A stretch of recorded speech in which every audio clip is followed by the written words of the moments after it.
How does the covenant God made with Abram mirror modern day business contracts? Find out in today's episode.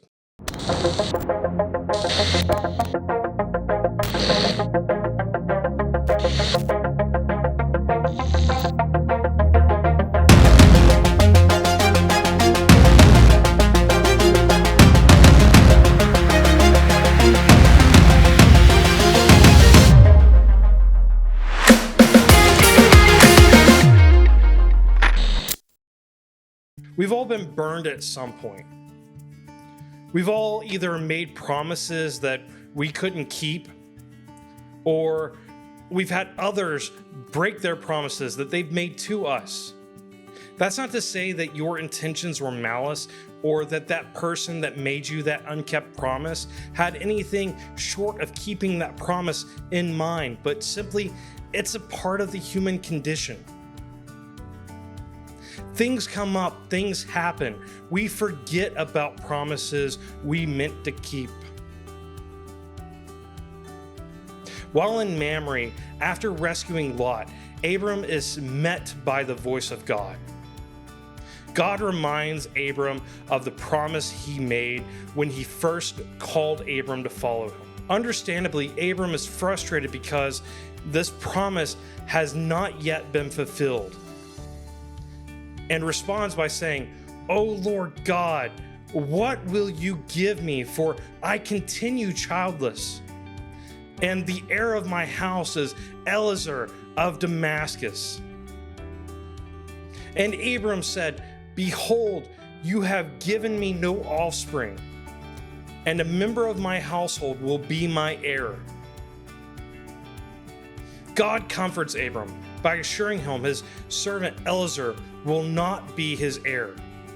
Then tells him, "Look toward heaven and number the stars. If you're able to number them," then he said to him, "so shall your offspring be."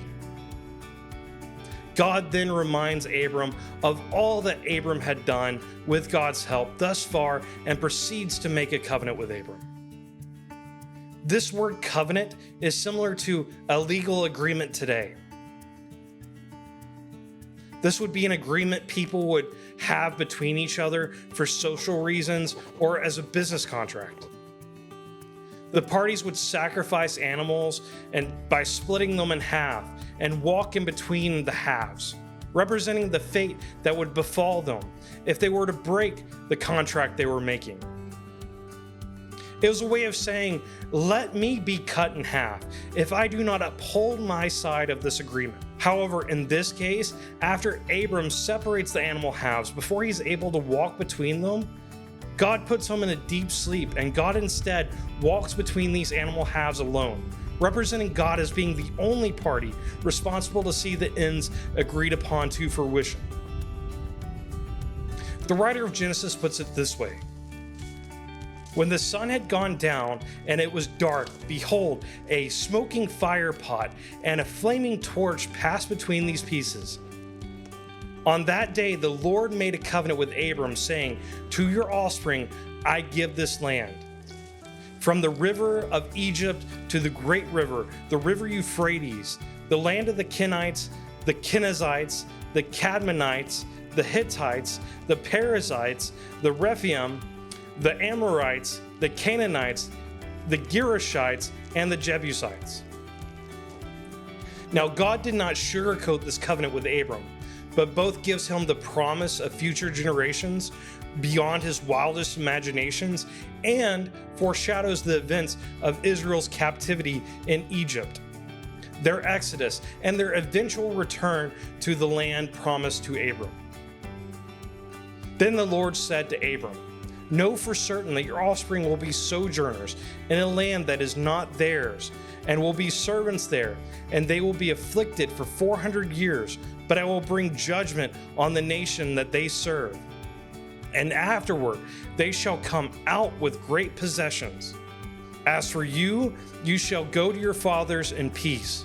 You shall be buried in a good old age, and they shall come back here in the 4th generation.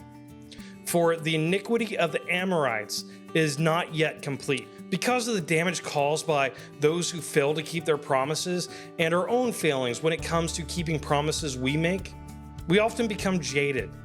And though we should always be cautious of people and aware of their faults that come with the human condition, we should remember God for who He is. God reminds us of His faithfulness through both the study of the historical reliability of Scripture and the promises He made and kept in its writings, and through our own personal experience with God.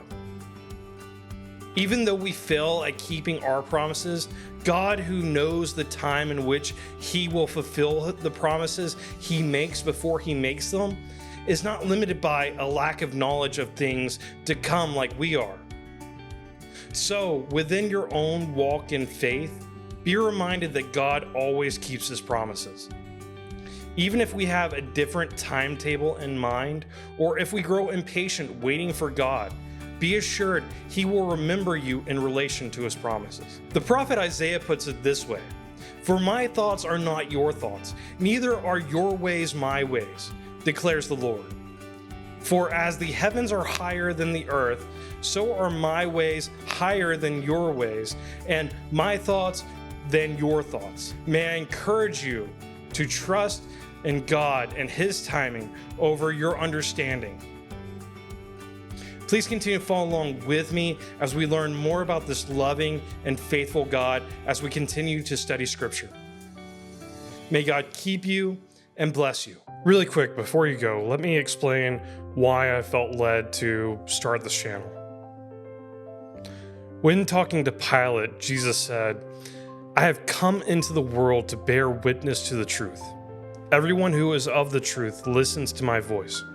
Pilate responds by asking, "What is the truth?" It's evident that a lot of people are still asking this question almost 2,000 years later.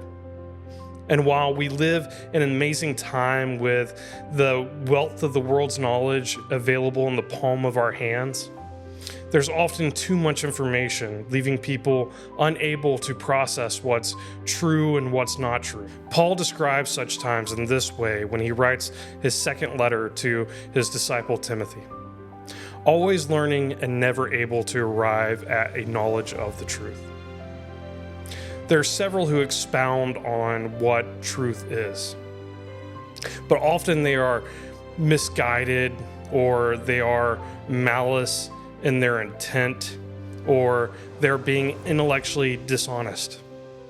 My hope is that I am able to provide evidence for why the scriptural narrative is true, a contextual and practical explanation of the principles found in its writings, and a defense for other believers. As Peter explains, you should always be prepared to make a defense to anyone who asks you for a reason for the hope that is in you, yet do it with gentleness and respect. If you find value in this channel as I do, there are a few ways you can help, both by gifting and without spending any money. First, react and interact with these videos wherever you're watching from.